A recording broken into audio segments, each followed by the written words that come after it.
नमस्कार मंडळी, हे आहेत जेम्स ग्रँट डफ यांनी स्वराज्याच्या स्थापनेपासून पेशवाईच्या अंतापर्यंत मराठ्यांचा इतिहास लिहिला. म्हणून हे मराठ्यांचे आद्य इतिहासकार म्हणून ओळखले जातात. यांनीच ए हिस्ट्री ऑफ मराठाज हे प्रसिद्ध पुस्तक लिहिलं आहे. जेम्स ग्रँट डफ जेव्हा साताऱ्यात आले तेव्हा त्यांनी स्वतःसाठी एक घर बांधून घेतलं. हे घर आपल्याला आजही साताऱ्यात पाहायला मिळतं. तब्बल 200 वर्षांपूर्वीचं हे घर आज मात्र एखाद्या भूत बंगल्याप्रमाणे पडलंय. एकेकाळी याच घरात जेम्स ग्रँट डफ मराठ्यांचा इतिहास लिहून ठेवत होते आणि आज या घरात पाऊल ठेवताना सुद्धा मला विचार करावा लागतो. सगळे दिवस सारखे नसतात या म्हणीचा अर्थ इथे चांगलाच लागू झाला. आज आपण मराठ्यांचे आद्य इतिहासकार म्हणून ओळखल्या जाणाऱ्या व्यक्तीच्या घराची भटकंती करणार आहोत. नमस्कार, मी आहे डॉक्युमेंटरी मॅन आणि आज आपण पाहणार आहोत एका ब्रिटिश अधिकाऱ्याचं घर.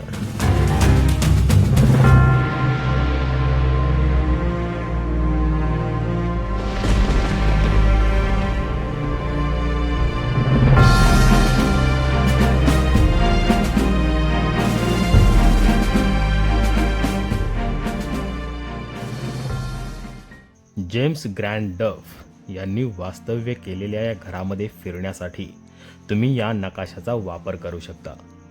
घराची सुरुवातच एका भल्या मोठ्या हॉलने होते. मधल्या 4 खांबांनी तर तो आणखी प्रशस्त वाटत होता. घरामध्ये वेगवेगळ्या प्रकारची खूप घाण आहे, मान्य आहे, पण आपण या गोष्टींकडे लक्ष न देता जेम्स ग्रँट डफ घरामध्ये कसे वावरत असतील, त्यांची लिखाणाची जागा कोणती असेल, त्यांची आरामाची जागा कोणती असेल, एवढे सारे दस्तावेज त्यांनी कोठे ठेवले असतील, असल्या गोष्टींचा विचार करायला हवा आणि थोडंसं इमॅजिनेशन करून आपण याकडे पाहायला हवं, जेणेकरून तुम्ही स्वतः या घराशी रिलेट करू शकाल.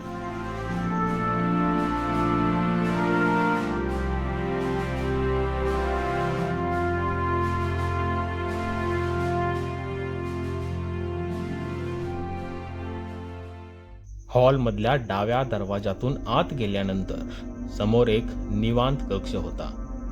कदाचित याच ठिकाणी ते वाचन, लिखाण किंवा आराम करत असावे. या जागेचं स्ट्रक्चर मला तसं काहीसं वाटतंय. ब्रिटिशांच्या घरामध्ये जसा फायर बॉक्स असतो तसं स्ट्रक्चर या इथे मला पाहायला मिळालं. बाहेरून पाहिलं तर त्याच्याच वर एक चिमणी सुद्धा होती. म्हणजेच हे घर बांधताना ब्रिटिश कल्चर आणि सातारी हवामानाचा अंदाज घेऊन बांधलं आहे.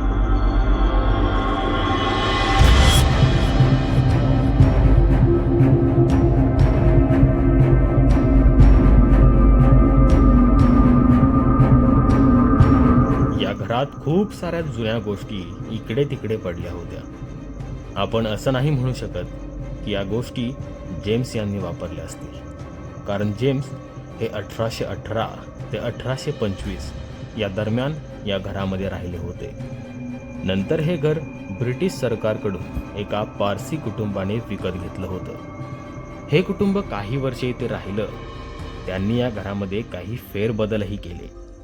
त्यानंतर ब्रिटिश प्रशासनातील साताऱ्यातील काही जिल्हाधिकारी, वरिष्ठ अधिकारी या घरामध्ये राहिले होते. पण सध्या इथे कोणीही राहत नसून हे एक पडीक घर आहे.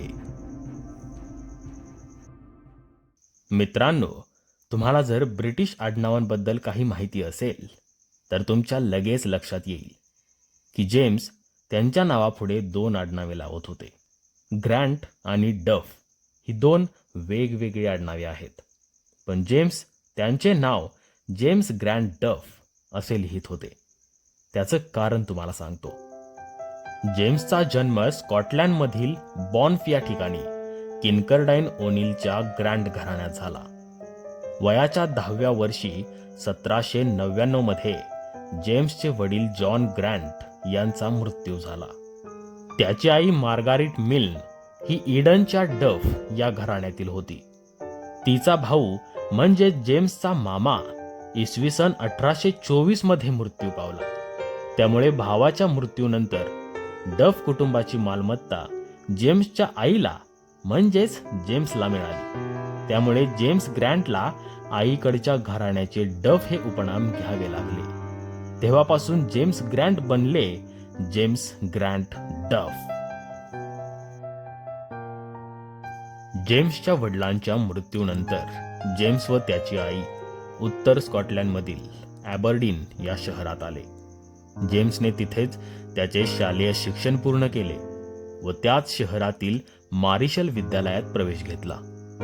जेम्सने त्याचे शिक्षण पूर्ण करून सनदी सेवेत नोकरी करावी अशी त्याच्या आईची इच्छा होती. पण नोकरी मिळवण्यासाठी लागणारा वेळ जेम्सला नको होता. म्हणून उच्च शिक्षण सोडून आपला देश सोडून जेम्स भारतामध्ये आला. इसवी सन 1806 मध्ये जेम्स मुंबईत होता. त्याने मुंबईच्या लष्करात कॅडेट म्हणून प्रवेश मिळवला व एप्रिल 1807 मध्ये तो लष्कराच्या सेवेत दाखल झाला. 1810 मध्ये तो लेफ्टनंटही झाला. त्याने फारशी भाषा सुद्धा आत्मसात केली होती. म्हणून इंग्रज बटालियनचा फारशी दुभाषी म्हणून त्याची निवड करण्यात आली होती. काही वर्षानंतर त्याची लेफ्टनंट पदावर नियुक्ती झाली आणि 1818 मध्ये त्यांची सातारा जिल्ह्यातील रहिवासी या पदावर नियुक्ती झाली. 8 एप्रिल 1818 रोजीच्या एल्फिन्स्टनच्या पत्रात त्यांच्या सूचना आहेत आणि त्यांचे मानधन दरमहा 2000 रुपये व 1500 रुपये भत्ते निश्चित करण्यात आले होते. ग्रँट डफ यांनी मराठ्यांशी खूप चांगले संबंध ठेवले होते. 1818च्या घोषणेद्वारे सातारा राज्यकारभाराच्या व्यवस्थेचे संपूर्ण अधिकार ब्रिटिशांनी ग्रँट डफ यांना दिले होते. 1819 मध्ये आष्टीच्या लढाईनंतर पेशव्यांनी प्रतापसिंह राजाला बंदिवासातून सोडवलं आणि ग्रँट डफच्या अधिपत्याखाली सिंहासनावर बसवलं. 25 सप्टेंबर 1819च्या करारानुसार जरी प्रतापसिंह राजे सिंहासनावर असले तरी 1822 पर्यंत राजाच्या नावावर ग्रँट डफ यांनी राज्यकारभार चालवायचा. जर ग्रँट डफ यांना राजांबद्दल खात्री पटली तरच राज्यकारभार राजांच्या हाती सोपवला जाईल असा करार त्या काळी ठरला होता. तुम्हाला खरं वाटेल की खोटं मला माहित नाही, पण या घरामध्ये पहिल्यांदा जाण्यासाठी खरंच खूप धाडस लागतंय. प्रत्येक पाऊल एक नवीन भीतीदायक विचार मनामध्ये आणतोय.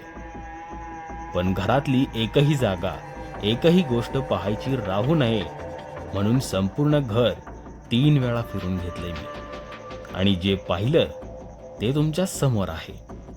साताऱ्यातल्या पोवई नाक्यावर आला की राजधानी सातारा शेजारी एक सेल्फी काढून त्याच्या डाव्या बाजूने सरळ खाली जायचं. LIC ऑफिस आणि डिस्ट्रिक्ट कोर्टाच्या अगदी मध्यभागी हे घर आहे. जमल्यास भेट द्यायला नक्की या. हा व्हिडिओ तुम्हाला आवडला का? आणि आवडला तर का आवडला हे नक्की सांगा. व्हिडिओला एक लाईक करायला तेवढं विसरू नका आणि तुमच्या मित्रांपैकी ज्याला फिरायचा नाद आहे त्याला हा व्हिडिओ नक्की पाठवा. राम राम.